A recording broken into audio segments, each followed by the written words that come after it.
Thank you, Mr. Edward Okpa, for joining us with the Black Album Mixtape. Well, thank you for having me, Your Majesty. Regina Taylor, my favorite African-American lady in the whole world. Oh, well, you're very kind. You're born in Nigeria, and Yes. you moved to the United States over 30 years ago? About 34th, 87 in Dallas. Why did you choose Dallas? Well, my uncle on my mom's side, my maternal uncle, came here before me. So, I followed family. Yes. And I was reading that your first job was a bit unexpected. You thought you were taking one job, but you ended up taking something else. Can you talk about that? Well, it was one of those, boss boy thing. And I was like, okay, I didn't even understand. I didn't want to preempt my own experience. So I thought, well, I'm going to be over boys. I didn't know the job was going to be for me to wipe table after people have eaten. And I was like, coming as the son of a chief who never had that experience, I was like, okay, if people are doing it, I'm going to go do it. It's part of my American journey. Right. And you are the son of a chief. So yes. We're raised in a privileged atmosphere. And coming to the United States, that must have been a bit of a culture shock. It was. But I thank God for my parents because, my mom had passed away in 1981. I was just 21 at the time. And then my dad was still alive. And so before I left, my dad, called me to decide and said, look, you're going to a country where people are not going to know who you are. They see your last name. They're going to make fun of you. Your accent is just going to give you away. Racism is you're going to experience that. But let me tell you, if you can't deal with it, don't go. Don't call me from America and talk about racism. Because in Nigeria, we have tribalism. We look alike, but we can't stand each other. He said, deal with it. Deal with it. And that's, that or those statements of his actually prepared me, because when I came, I have been called the N-word. People have made fun of me. And I always laugh. I say, oh, you're the one my dad warned me about. So and they were like, what do you mean? I said, my dad told me that I'm going to run into somebody like you. So thank you for validating what my father said. But this it's worked for me. But at the same time, it reminds me of the constant situation we have to deal with as people of color, and we have to rise beyond that, because some people are using it to make us feel bad and divert our eyes from the goal of living a life, and then we fall to it, and then they say, okay, we got them where we want them. God that gave us life, has endowed us with talent and skills and weaknesses and strength. We have to yield on those strengths, and not let anybody dictate to us how far and how well. They may have passed the law, say, hey, this is what you can or cannot do, but man, we are the traffic light and it's green. Everybody should be going. We shouldn't hesitate. Well, it's interesting. You were raised in Nigeria, raised as a Black man in Nigeria. It's a different footing, or is it a different footing, being a Black man in the United States? But yes, there's a difference. The emphasis could be the value that is impacted on us. Of course, the geography is going to dictate how people live in a particular geography. So when I came to America, to Dallas, I've lived in the same zip codes ever since. But I said I was going to become the Christopher Columbus for me. And what I meant by that, I was going to discover America based on my own interaction, my encounter, my experience. I wasn't going to let the experience of anybody dictate how I'm going to live. So I went into the Black community. In 1997, I was the first and the only foreign-born ever elected as secretary of the oldest African-American Chamber of Commerce. I engaged. I lived for a while on Buckner on 45. That's as South Dallas as it can be. Mhm. And I was interacting, I was engaging. I was like, hey, look, I'm coming from Nigeria. You're already here. You have something. I have something. How can we marry it? How can we bridge it and pull each other? Our history are always going to be our history. Mhm. And so that is the difference. And I rather spend time talking to people in my community that look like me because it's a natural reaction. You can always gravitate to people that look like you. But then when you have the resistance and the pushback, and you don't know our history. I said, well, the history I have with anybody is the one that I start with them. The day we met is the beginning of our history. My grandfather on my mom's side taught me that. So I don't look in the rearview mirror to go far in what I want to do. I glance at it. So that's the difference. And I want to share with my people, the Black men. I said, we have to be the backbone of our homes, our families, and we can't be shy. We can't be sheepish. We can't be sheepish in doing that. What are the challenges in terms of being a Black person from Africa, having relationships, building relationships with Black people from America? Is there a wide divide, or is that just in the small points? Well, there's always that when people don't know where you're coming from, there's always that tendency to be Mhm. suspicious. Trust for me has to be earned. Trust is not automatic. It's that when you start engaging with people, they can now say, okay, I can trust him or I can trust her. And so that's always that divide. They will always say, oh, you don't know our history. You come here, you think it's all that. And I say, you know what? I wish I can change the past to where everybody will feel good. But those are facts of life. We have to embrace it. The history has to be something that makes us want to do more. If you abuse my family because of slavery, and today I'm going to say you cannot do it to me. You cannot. That part that you did it to my people has given me the strength of character to say you cannot do it. And so I have had that pushback. I have had successes. I have a lot of friends in my community in African American.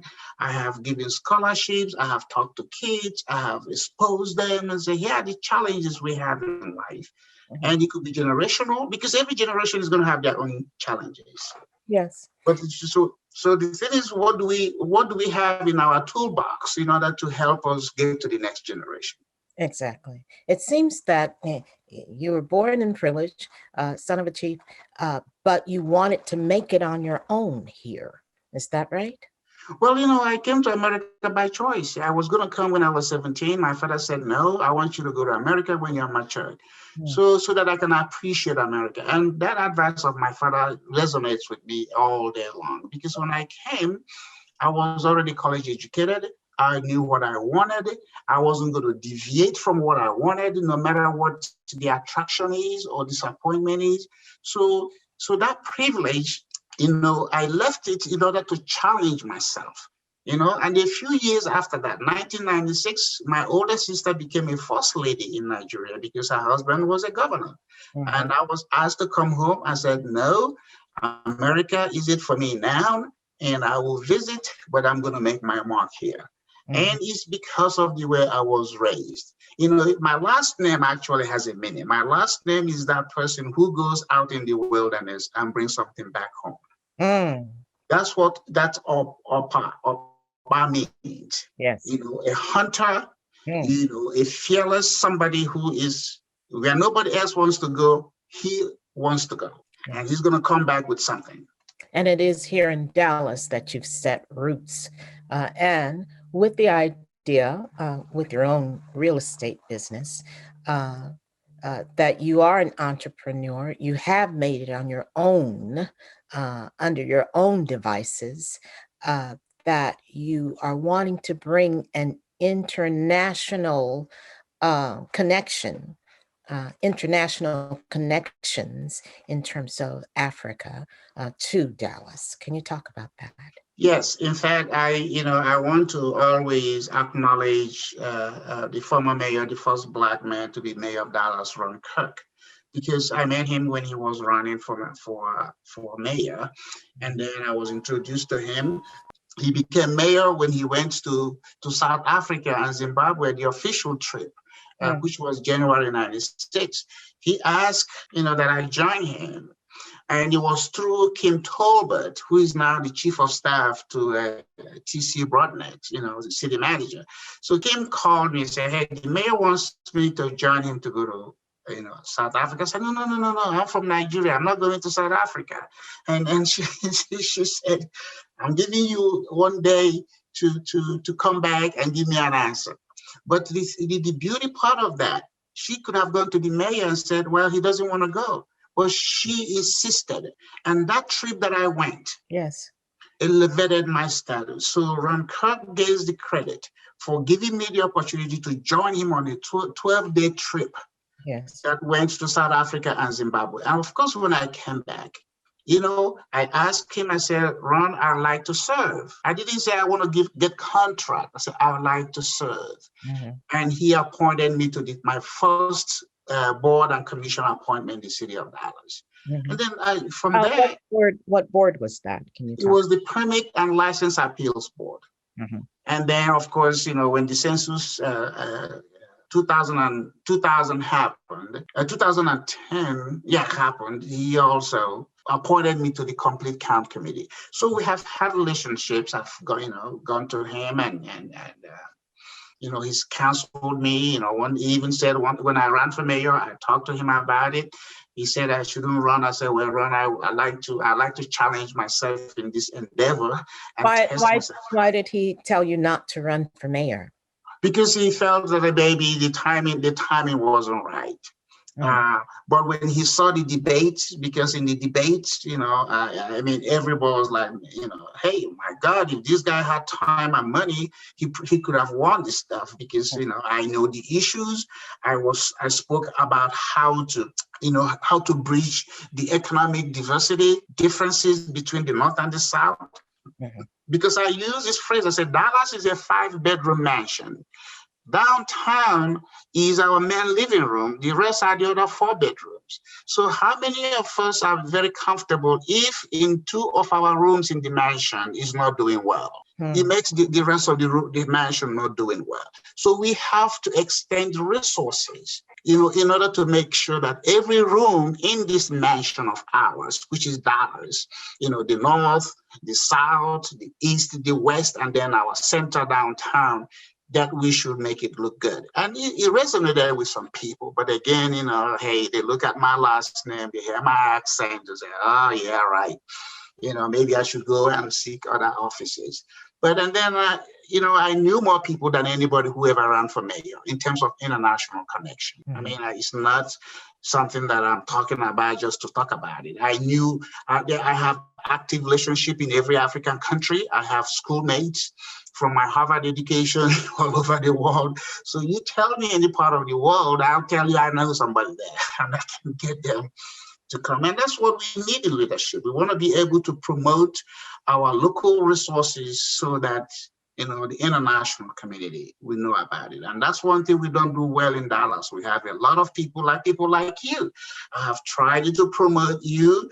I know you are well known, but each time I said, we need to have an ambassador of culture and art. And they say, who do you have in mind? I say, Regina Taylor. Mm-hmm. So you got to have her in order for us to sell what we have.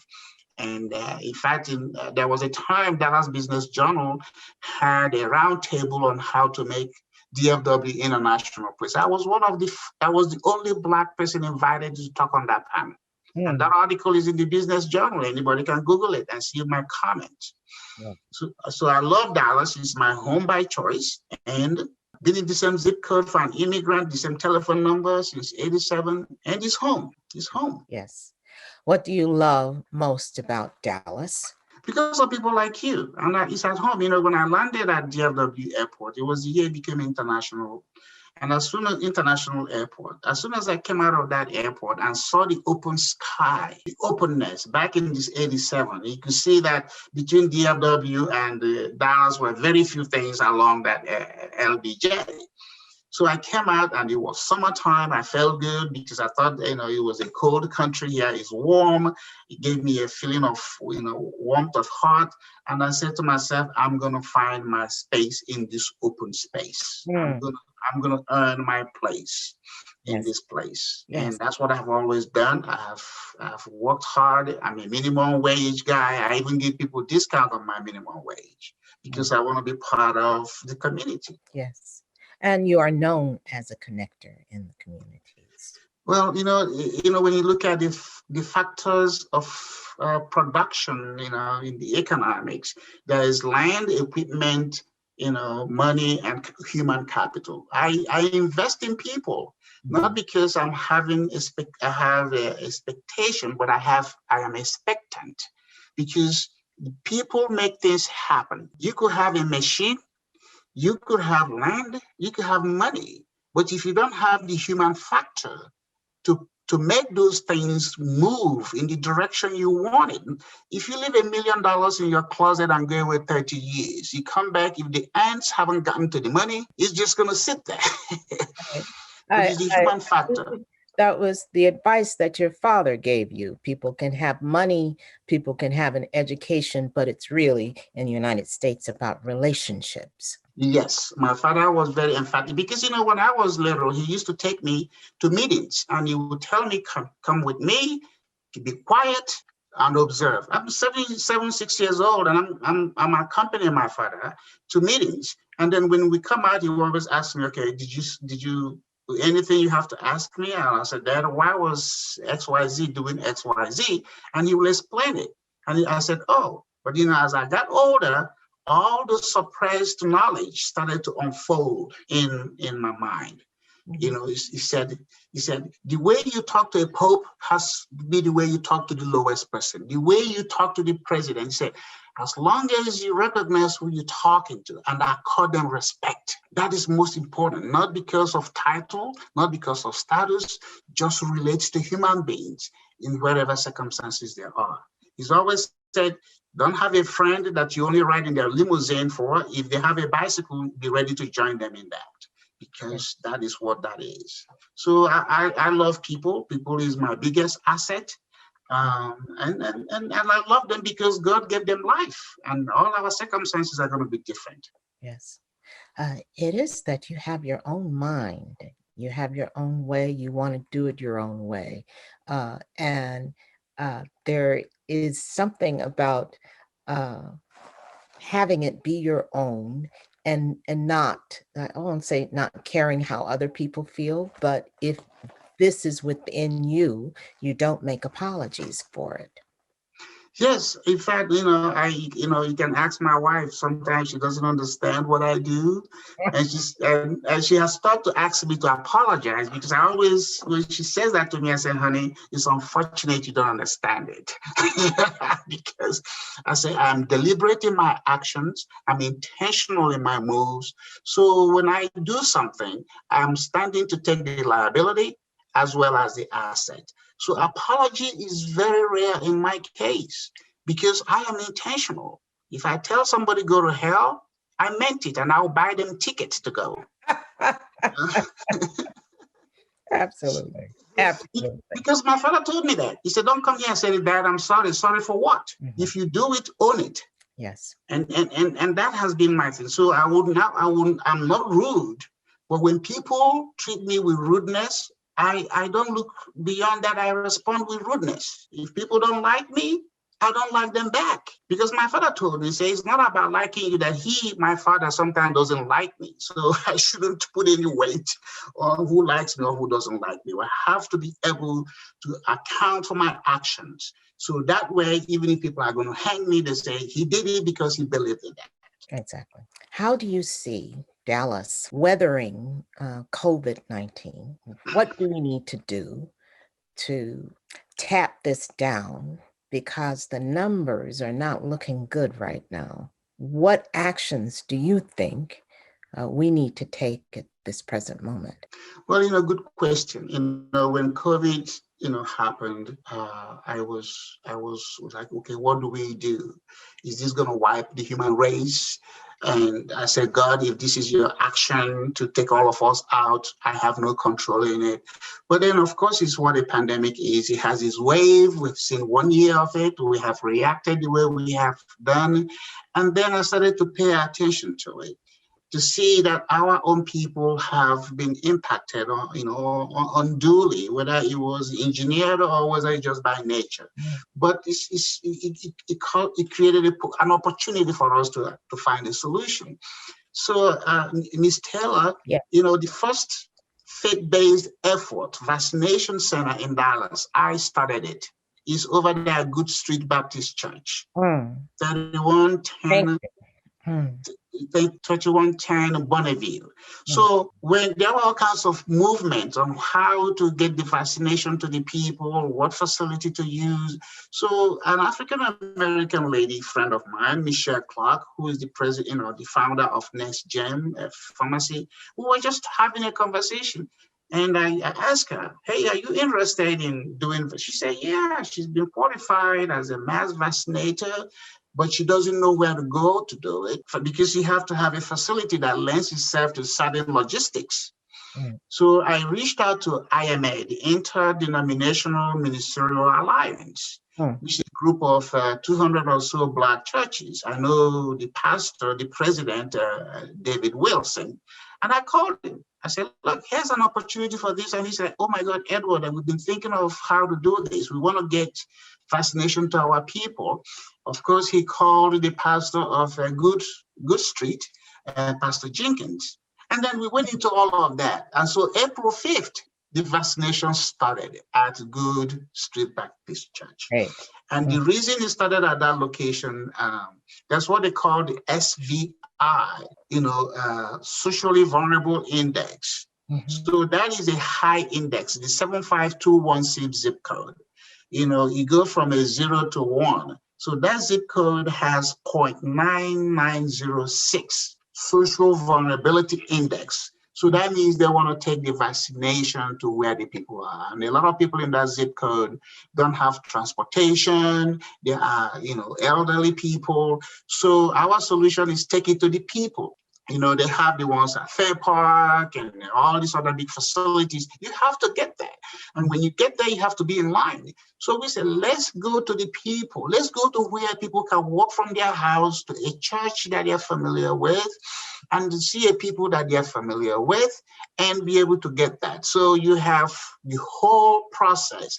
African-American pharmacy lady, you have a Black church that has been a solution to the neighborhood. You have, so it has given confidence, it has given trust, because you remember there's all this mistrust, misinformation about the vaccination. Exactly. We said we're not going to say yes or no to that, but we're going to be a solution. And so that's my role. I'm a solution provider. And if I can do it, and I do it, through collaborative relationship and agenda, if not for the relationship I have with the pastor, I wouldn't have been able to convince him to rally and put his reputation on the line. And then speak to a pastor who said, my church is available.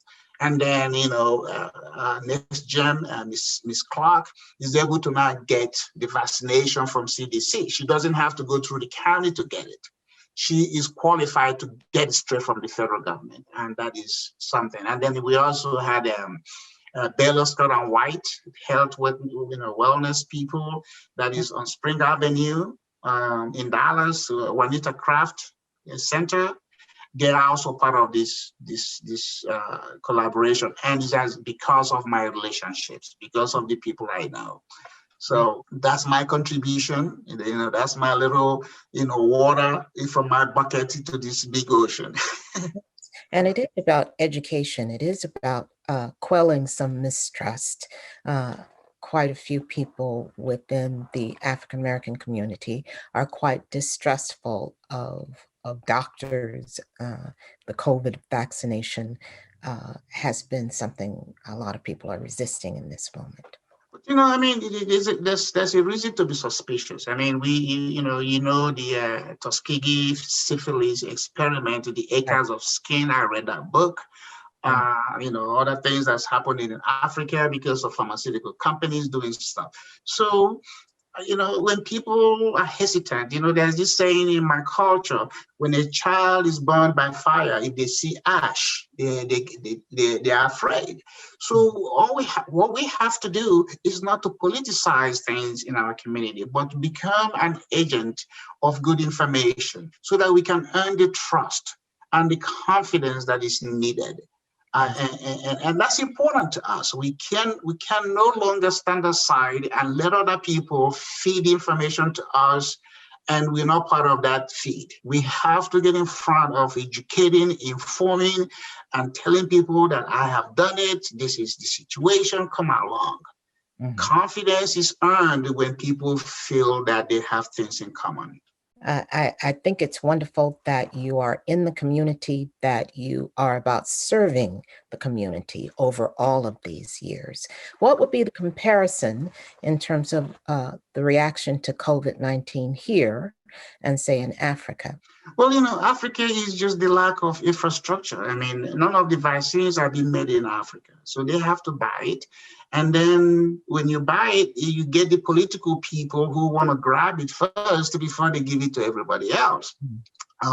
So that is the challenge. But, again, every challenge for me is an opportunity. I don't see challenges as problems, because when you see challenges as problems, you can get demoralized.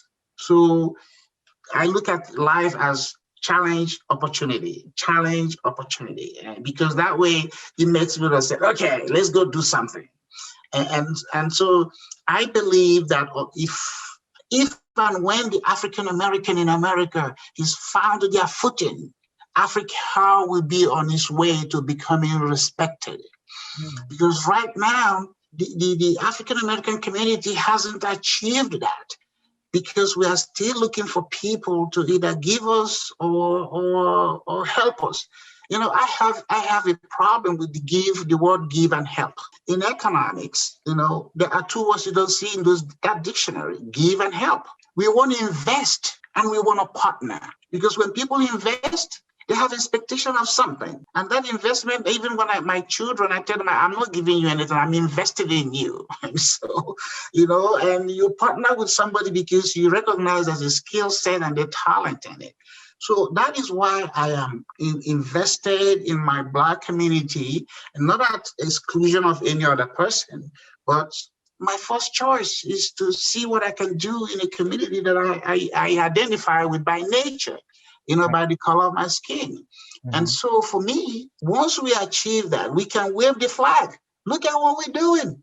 Come with us. What do you need? How do we work with you? You look at why people Europeans came to America and became white people. So they no longer care whether you are Italian, Irish, English, German, French, you're white. And when the World War 1945 happened, it was the American Marshall Plan that rebuilt Europe.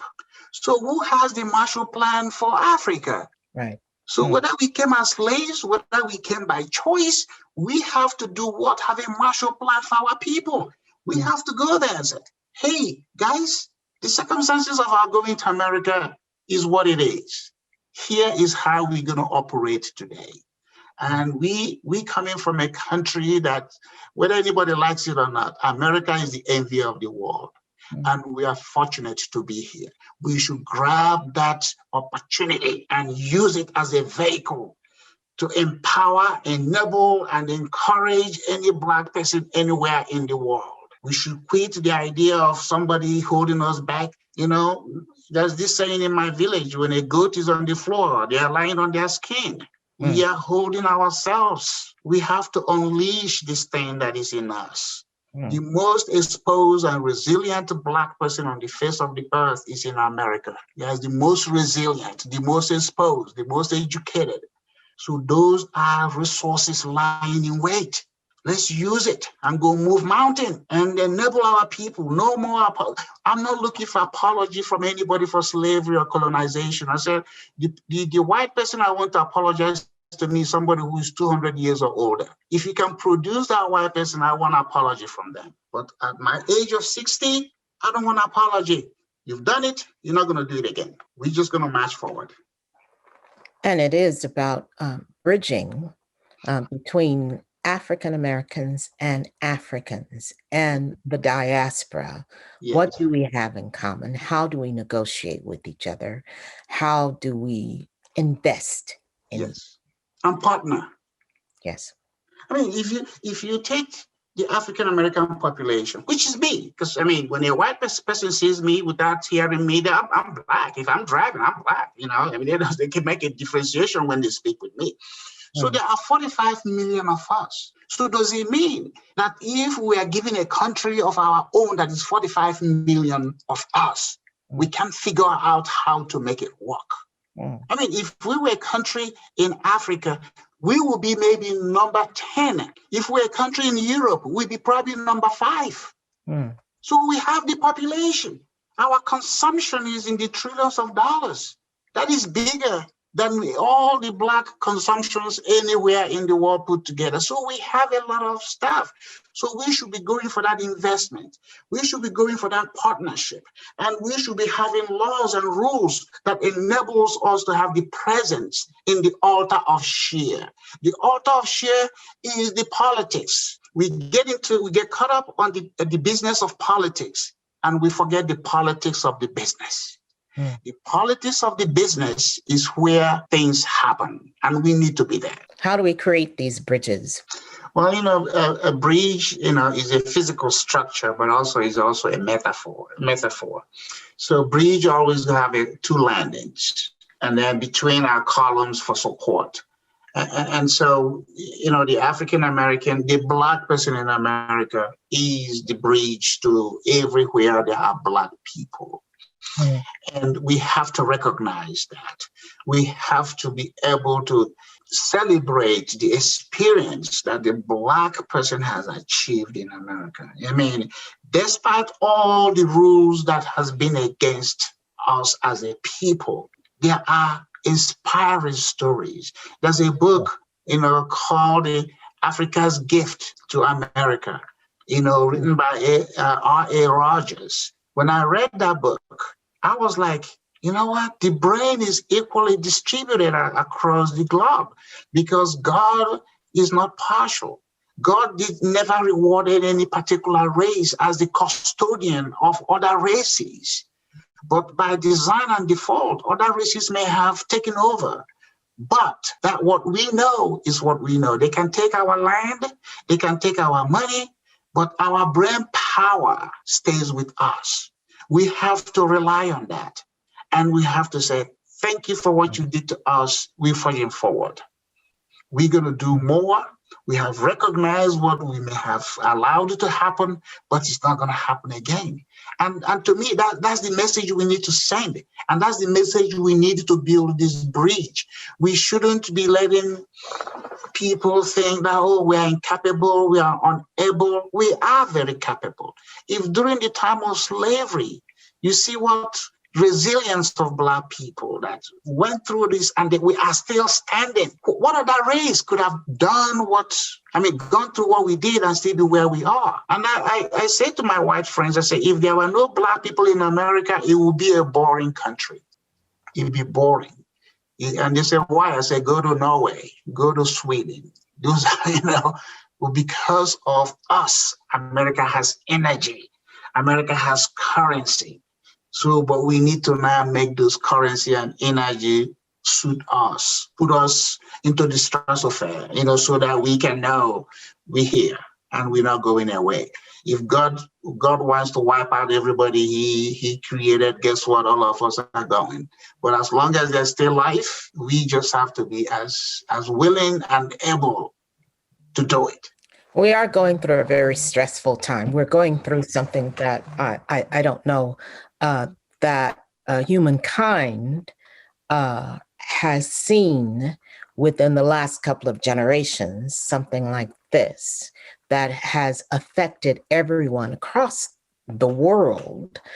We're all going through this at the same time, no matter what backgrounds, no matter what color, gender, we're all in it. I can't remember I can't remember. It wouldn't be in my mother's generation, something like this. Yeah. What has been the greatest challenge to you over the last 12 months? What have you had to learn? What have you had to relearn, adapt to over the last 12 months?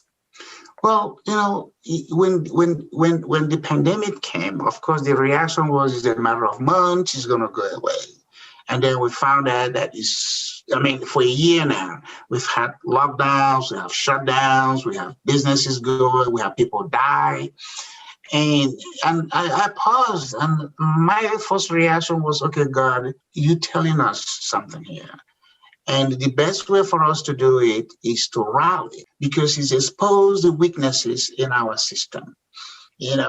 So what do? The people that are dying, if there's a way we could have saved it, but it was their time, it was the circumstances, they gotta go. But for those of us that are going to be standing, living, what do we do going forward? Is it a policy thing we have to do?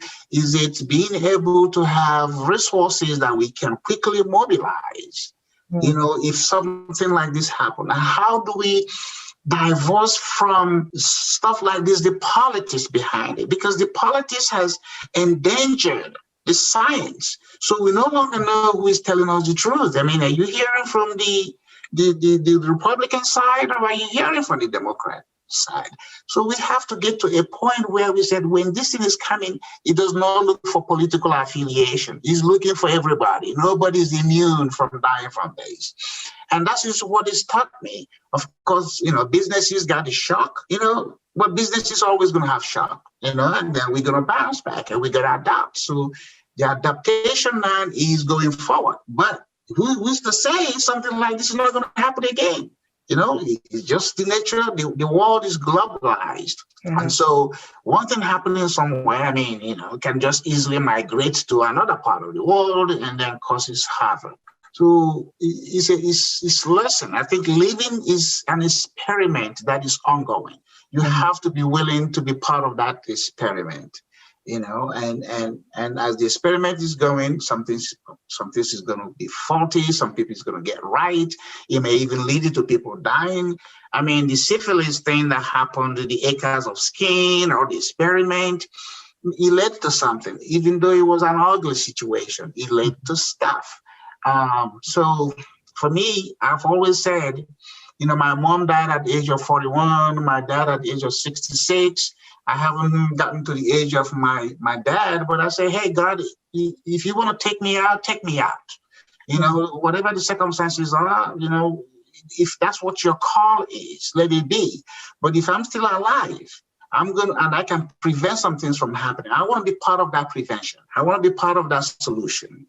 And because my life, when I was giving her birth, God didn't ask anybody for permission. My mom just happens to be the vehicle that delivered me.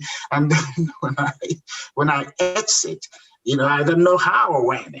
The only person that knows when they are going to get out of, die is somebody on a death row that they've been given a date and time and say, this time we're coming for you. But as we live in, somebody can go to sleep, just like my nephew. My 38-year-old nephew this morning passed away in Nigeria. I hear that. And that's what woke me up. And I didn't see it coming, but it came, and it's real. So that's life. And I have seen my younger sister pass away, my mom, my dad. So death no longer shocks me. It doesn't, because I at my age, nobody at my age would say they are immune from it. They have had a family member, pass on. And it is, what do we do in this moment? How do we affirm this life? Because we're only given one. It has been a year. I've known so many people over this last year that have passed, that are very close to me. And each time it reminds me how fragile this life is, and to wake me up, to remind me that it is about each and every moment. What am I committed to? How do I want to serve? What do I want to do right here and right now? And that's what matters. it over this past year, it has renewed my sense of service to other human beings. You know, I am like that. I'm about each one, reach one. You know, through inspiring stories and experiences. You know, if death is something within us, we could arrest it anytime it shows up. But, you know, the supreme being, you know, has that power and control over us. So it's for the mind to prepare themselves. That, like you said, it could go in a twinkle. And you know, I was never expecting to get a news of my nephew. And here it is. I know friends that have passed during this time because of COVID. Could we have done anything to extend them 1 hour, 2 hours, 1 day, 1 year? You know, it's always going to be that question amongst us. But I'm saying, how about the living? What can we do to make sure that preventable things can be prevented? Because at the end of the day, like my mom said, don't ever ask God, why me? You know, on her sick bed, she said, don't ask God, why is my mom dying? Because there are people at my age at the time that didn't know their own parents. She said, this is my time. So death for me is a debt. We're all going to pay it. And when we pay it, there's no schedule. There is no schedule for it. And no matter how anyone close to one passes, we're always going to want them to live another few moments. You know, like my dad was sick, he's 66, and I said, Dad, he was telling me about his appointments, something he has to do. And I said, Dad, you know, if God gives us 1 million years, we want 1 million plus one. I said, there's always unfinished business about life. When I said that, my dad passed. And if you come to my house, I left a portion of my ceiling unfinished as a reminder that I'm always an unfinished business. Am I going to finish it? No, but it's a reminder that I got to keep working. I got to keep doing something, you know? So, you know, because God hasn't set me a date. You pass on that light within yourself that you have grown during this time that we have here. You pass on that light to the next generation. Yes. You know, I went to school in Nigeria. The name of that school is called Merchants of Light. So I'm a merchant and I sell light. Light is my commodity. You know, I shine it anywhere I can because I'm about people realizing their potential. You know, the money in anybody's pocket, I don't count it, but I was like, what else can we do next? You know, history, accomplishment is history. What is next? What can we do more? So that's why my motto is service. You know, when I met the governor, Perry, I said, Governor, I want to serve. And his response to me was, I'm going to get a mileage out of you. And he has. So service is what promotes public service. I'm not a politician. I'm a public servant. You know, at the end of the day, there's so much food that will go in my stomach. At the end of the day, I'm not going to sleep on 2 beds. At the end of the day, I'm going to have in one place I am. So I have recognized that, and that gives me satisfaction. I'm not trying to be the richest man in the world. I'm not trying to be anything. I'm trying to be relevant and significant to my community. Those are the 2 things I want to do. You know, because when I came naked, and when I'm going, I don't care how much. You know, I don't even know I didn't wear any clothes coming out in my mom's womb. So when I'm gone, I don't even know when I'm going to be dressed. But the point is how this life that I am, when I'm in touch with somebody, when I meet somebody, is there something that rubbed off from both of us to a spark or ignite some energy? Yes. Let's go do something. And we yield. I believe in, the sign in traffic that say yield, it didn't say stop. He said, yield. So I yield when I have to, and I stop when I have to. And that's how I live life. You know, it's not guaranteed. You know, who is going to do the guarantee? Is it God or another person? So I'm a lover of life and a lover of light. Well, I thank you for your light. I thank you for your time and your words today. You know, talking with you, I think I felt that I got another citizenship. you know, because to have somebody of your caliber to have even reached out to me and said, I want to have a conversation with you. Obviously, something happened in the time we have known each other, courtesy of Gaither Davids, that made the introduction. And here I am speaking with, I go to my village, I say, oh, you all know Regina Taylor. I say, go Google her. She's my friend. The picture I took with you one time at an event at the Academy of Arts and Letters, I always blast it. People say, what do you get out of this? I say, you wouldn't know what I get out of it. I say, the satisfaction I get out of it is priceless. The fact that I can call these people and they can call me, is priceless. Money doesn't drive me. The car I have doesn't drive me. What drives me is what makes me do what I do. So thank you for your friendship, for the opportunity to know you. And I want to keep knowing you as long as you let me in. And I appreciate that. Absolutely. I thank you for your light. Thank you, Ms. Taylor.